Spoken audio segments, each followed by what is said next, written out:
Dalam rangka penguatan budaya kerja sebagai salah satu strategi transformasi pengelolaan ASN menuju pemerintahan berkelas dunia, serta untuk melaksanakan ketentuan pasal 4 tentang nilai dasar dan pasal 5 tentang kode etik dan kode perilaku Undang-Undang Nomor 5 Tahun 2014 tentang aparatur sipil negara diperlukan keseragaman nilai-nilai dasar ASN.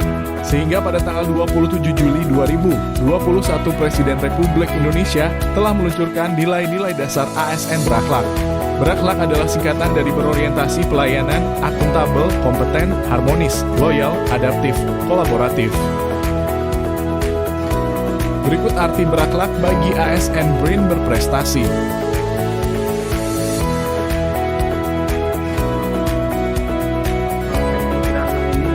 Menjadi sebuah nilai, menjadi sebuah pedoman dan juga menjadi sebuah landasan filosofis ya bagi ASN, khususnya peneliti BRIN dalam menjalankan setiap praktik kehidupan sebagai seorang ilmuwan dan juga seorang akademisi. Jadi core value berakhlak ini bisa diterapkan dan implementasikan dari hulu sampai hilir penelitian, dari sebuah filosofi sampai dengan praktik, dari posisi yang abstrak sampai dengan posisi yang real, dari posisi strategis sampai dengan posisi yang operasional. Jadi memang core value berakhlak ini sangat tepat dan juga sejauh ini menjadi core value yang sangat bisa dijadikan pedoman dalam melakukan peran dan status kita sebagai seorang ASN yang ada di Indonesia, dan mungkin khususnya adalah bagi kita di BRIN yang sebagai lembaga riset harus menerapkan ketiga unsur ini. Jadi yang pertama yaitu terkait dengan berorientasi pelayanan. Jadi mungkin kalau selama ini banyak mungkin PNS atau ASN itu dianggap tidak begitu bagus dalam memberikan pelayanan, sehingga saya harapkan untuk di BRIN nanti teman-teman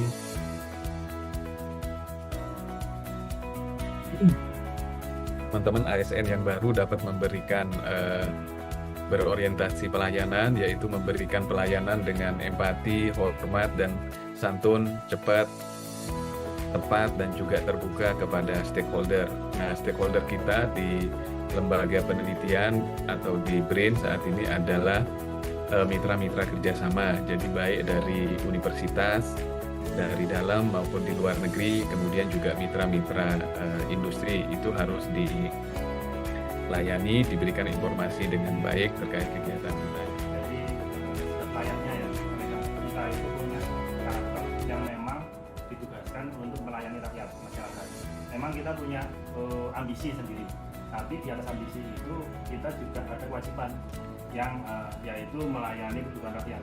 Makanya tujuh core itu salah satu contohnya layanan ya, layanan apalagi tadi dan lain sebagainya ya, akuntabel dan lain sebagainya, itu menunjukkan bahwa kita itu memang bekerja sebagai bagian dari pekerjaan pemerintah ke masyarakat yang diaudit dan adaptif terhadap semua kebutuhan, termasuk organisasi, kebutuhan ya global lah ya, semua kebutuhan ini seperti itu ya. PRSN itu rata-rata anak muda, jadi insya Allah baik-baik. Karena ini berbeda generasi, berbeda karakter. Biasanya anak yang muda, anak yang baru masuk itu energik dan mereka bersemangat untuk membangun. Sedangkan yang udah semakin senior, mereka memiliki karakter yang lebih kuat atau latar belakang yang lebih banyak dalam berbagai macam masalah, sehingga di situ kadang-kadang adaptasinya susah.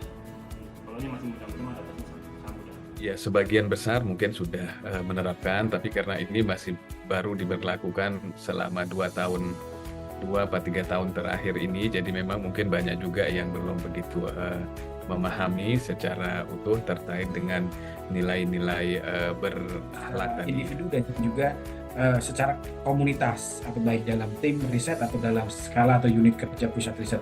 Tentu sebagai sebuah entitas yang dinamis, peneliti sebagai sebuah masyarakat tentu juga sedang berproses ya untuk menerapkan nilai-nilai atau core value ini. Meskipun dalam pelaksanaannya tentu ada beberapa tantangan, ada juga berbagai dialektika, ada juga diskursus, dan juga terdapat berbagai adaptasi-adaptasi terhadap nilai ini. Tetapi secara praktik kehidupan atau secara praktik sosial sebenarnya core value ini sudah diterapkan. Tetapi core value ini kan sebenarnya baru ada di tahun-tahun akhir ini ya, sebagai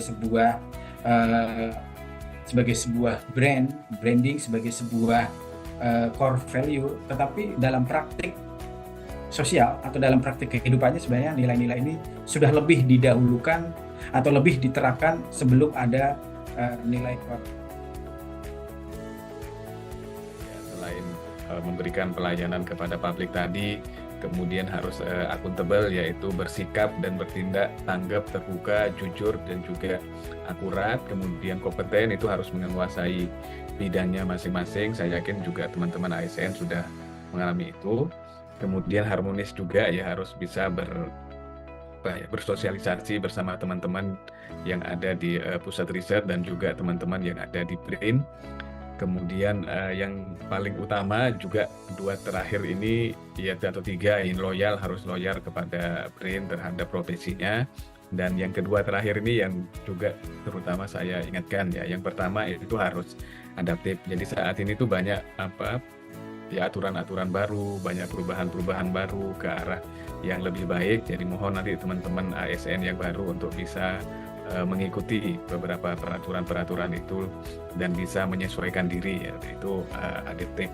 Kemudian yang terakhir adalah kolaboratif. Jadi silakan memanfaatkan jaringan kerjasamanya di luar negeri, kemudian juga dengan mitra-mitra industri untuk membangun pusat riset kita di bioindustri laut dan darat di BRIN di Lombok, dengan membangun bersama kolaborasi riset dengan universitas, dengan institusi, dan juga dengan mitra industri. Itu yang terutama ya, 2 atau 3 terakhir ini yang sangat saya harapkan di teman-teman ASN yang baru. Yang pertama adalah loyal terhadap pusat riset atau BRIN, kemudian bisa beradaptasi, kemudian juga melakukan kolaborasi dengan institusi.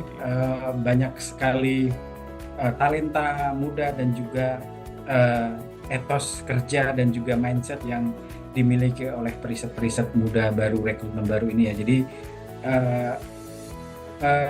saya pikir tetap harus semangat dan juga menjalin kolaboratif, menjalin kerjasama dan adaptif terhadap bukan hanya sebagai personal atau sebagai individu, tetapi kita juga harus mampu menjadi enabling, baik itu di komunitas, entitas, unit kerja kita, dan juga dalam skala yang lebih besar, yakni di masyarakat. Jadi artinya sebagai peneliti kita bisa memproduksi pengetahuan dan juga bisa menerapkan hasil-hasil penelitian kita ke arah yang lebih baik lagi. Jadi artinya ada sebuah value epistemologi pengetahuan, kita mampu dan juga menciptakan sebuah pengetahuan dan novelty baru. Dan juga secara aksiologi pengetahuan, kita bisa menerapkan pengetahuan kita ini kontribusinya di mana dan manfaatnya itu di mana gitu. Meskipun itu masih dalam skala yang kecil atau dalam skala yang belum luas, tetapi potensi banyak sekali talenta menjadi pilar saintifik. Pilar saintifik itu pasti masing-masing orang belajar ya, pernah belajar di bidang yang sangat dikuasai. Yang kedua, kita memiliki tugas di masyarakat bahwa saintifik itu bisa dipakai entah suatu ketika kapan, bisa sekarang, bisa 1000 tahun ke depan. Cuman ini kalau saya sendiri, kalau bisa dipakai besok, kenapa nunggu 1000 tahun?